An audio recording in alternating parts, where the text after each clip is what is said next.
lots of talk about how we need filibuster reform, driven mainly by progressives, but now a lot of Democrats want to pass HR 1 because it makes them more likely to win the next set of elections. So now a lot of the leaders are talking about it, but a couple of their own is preventing them, including Kirsten Sinema. We're gonna get to Sinema in a second because her hypocrisy is awesome, and we're gonna break it down for you guys. But first, Dick Durbin, number 2 in charge of the Democrats in the Senate, actually saying that they might want to get rid of the filibuster. Let's watch. The filibuster is still making a mockery of American democracy. The filibuster is still being misused by some senators to block legislation urgently needed and supported by a strong majority of the American people. Rather than protecting the finely balanced system our founders created, today's filibuster throws the system out of balance, giving 1/2 of one branch of government what amounts to veto over the rest of government. It promotes gridlock, not good governance. Look, that's super obvious, right? But just 4 years ago, 31 Democratic senators were like, "We will never get rid of the filibuster. It allows us to hide. Why would we get rid of our blankie? We can hide under the blankie and pretend we're for progressive economic legislation and never actually pass it." So, and Durbin was among those folks. He didn't want to get rid of the filibuster, so now he does because they need that HR 1, a sweet, sweet HR 1 voting rights, which is great, but also helps them win. So that's why he's going in this direction. Now, one of those principal opponents is Kirsten Sinema, the Republican, the Democratic senator from Arizona. Now, why does the Democrat want to block it? She is, along with Joe Manchin, the 2 most pro-corporate senators in the Democratic Party and maybe in all of the Senate. So she wants to block every economic piece of legislation that the Democrats have on behalf of her corporate donors. That's who Sinema is. So let me be clear about her quotes. She said, retaining the legislative filibuster is not meant to impede the things that we want to get done. Hilarious. Rather, it's meant to protect what the Senate was designed to be, a place where senators come together, find compromise, and get things done for our country. Okay, let me be super clear. None of that is true. And I'm gonna prove it definitively for you guys in a minute. That is not what the filibuster is for. The filibuster was to end civil rights. So I will explain. But first, is she at all open to negotiating on this with fellow Democrats? She's open to negotiating everything with the Republicans, and she just said it. I want to compromise with the Republicans. I'm desperate to give Republicans things that they don't deserve because they're in the minority. But I want to give it to them anyway because that's what my donors want, okay? So how about compromising with Democrats? Is she open to any reform of the filibuster? She says, in January, a spokesperson for Sinema said she was against eliminating the filibuster and quote, not open to changing her mind on that point. So to Republicans, yes. To Democrats and progressives, hell no, okay? Now, what's great is Brianna Westbrook, former Justice Democrat candidate, now vice chair of the Democratic Party in Arizona, now has some degree of power. This is why I tell you to run for things, because you can make a difference. And Brianna's awesome. So she's saying, hey, you know what? You said that you wanted fundamental change. We know we can't get fundamental change without getting rid of the filibuster. So let me throw your video right back at you. They're in the same party in the same state. That's why this is courageous, it's bold, and I'm here for it. Let's watch. This is Brianna Westbrook. Looking at a revival of the progressive movement in Arizona, things are so bad in our state that that actually can sometimes be helpful because it really brings people together to fight in a collective movement for progress. So that's Brianna Westbrook throwing Sinema's own words right back at her. You said things are so bad that you need this reform. Now you're saying, we don't need any stinking reform. I'd rather just agree with the Republicans. That's just basically a fact. By the way, you don't actually agree with the Republican voters. You agree with the Republican politicians. So now let's go to a Data for Progress poll in Arizona. So do her voters agree with her?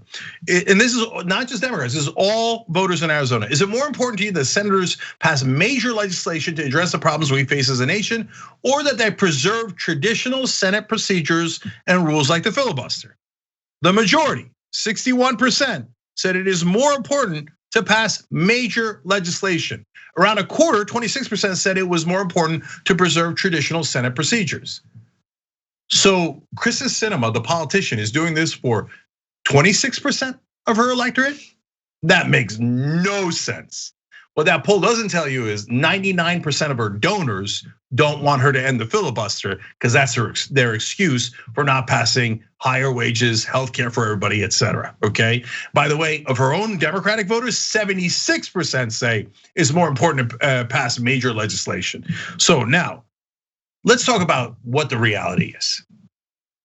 Look, you hear all the time, oh, filibuster, I mean, it is part of Senate tradition, it's so important, it's been around forever, and they make it sound like it's part of the Constitution. It is not at all part of the Constitution. In fact, the founding fathers hated it, as I'm about to prove to you, okay? But first, let me give you even more context. How often was the filibuster used in the past? Almost never. So let me explain. From 1917 to 1970, and this is Ezra Klein from the New York Times, and these are facts. The Senate took 49 votes to break filibusters, 49. Those are cloture votes. That is fewer than one each year. On average, less than one a year between 1917 to 1970. Okay, we're gonna get to what those votes were in a second, okay? But it's barely used. That is this actual Senate tradition. For over 50 years, barely used, okay? Now, since 2010, it has taken an average of more than 80 votes each year to end filibusters, more than 80. Gee, what happened in 2010? All right, Obama was president and McConnell wanted to block his entire agenda. So McConnell came in and said, once a year? No, we're gonna do it more than 80 times a year. More than 80 times a year. That's in 2010, that's just 10, 11 years ago. Senate tradition, my ass. Okay, they didn't used to block these bills like this. Okay, it is just not, it's empirically false. By the way, look, I get why Sinema wants to lie. I get why McConnell wants to lie because they work for corporations. They don't work for you. But media, what are you doing? Good job here by Ezra Klein of the New York Times. Give him credit, give the New York Times credit. But the rest of the media, why do you keep calling it Senate tradition when it was never tradition? And I remember covering it on the Young Turks as McConnell was doing it. I'm like, why don't they make them do a real filibuster and talk it through? He's doing 80 a year. And everybody else in the media was like, no, Cenk, I don't know what you're talking about. We were born yesterday. Didn't we last year? Didn't we have 79 or 81? No, we didn't. We didn't. It's just not true. But the media all regurgitate corporate talking points. So wait, hold up now though. What was this about here though? What did the founding fathers actually wanted? What was the filibuster? How did it even come about? So he's in a conversation, Ezra Klein was in his new show on New York Times, the podcast, and I'm taking this from the transcript, with Adam Gentleson, who is a great guy. He used to work for Harry Reid, don't hold it against him. He's generally a progressive, and he wrote a book about this whole phenomenon. And it's called Kill Switch, The Rise of the Modern Senate and the Crippling of American Democracy. And he's an expert on the filibuster, okay? And remember, he worked in the Senate, so he knows all these rules inside and out and the history. He explains, the irony here is that the framers saw this coming. And they identified this misperception about supermajority threshold at the time in 1789. The reason they saw it was that they had just finished having direct firsthand experience with the Articles of Confederation, which did require a supermajority threshold for most major categories of legislation. Do you understand what he's saying there? Filibuster is not in the Constitution because they didn't want it in the Constitution. In fact, they wrote the Constitution because the Articles of Confederation sucked. And the Articles of Confederation had supermajorities like the filibuster. So they couldn't pass anything. You remember you read it in civics class? You didn't read about the filibuster part, but you read the parts about how the Articles of Confederation was so bogged down, they couldn't pass any legislation. Guess what? We went back to the Articles of Confederation. We went back to the thing that the founding fathers said, that definitely doesn't work. We gotta do just simple majority. Now, get a load of this. If you're still not convinced, here's Alexander Hamilton. Alexander Hamilton in Federalist 22, explaining this very concept. Back then, again, the concept is supermajorities, just like a filibuster. Here we go. The necessity of unanimity in public bodies, or of something approaching towards it, so basically a supermajority requirement, has been founded upon a supposition that it would contribute to security. But its real operation is to embarrass the administration, to destroy the energy of the government, and to substitute the pleasure, caprice, or artifices of an insignificant, turbulent, or corrupt junto to the regular deliberations and decisions of a respectable majority. Now, what does that mean? That means a small group in the minority, in this case the Republicans, could just block everything to embarrass the current administration. Well, in fact, they would be politically motivated to do that. It would be political negligence not to block the legislation of the current party in place if you're the minority.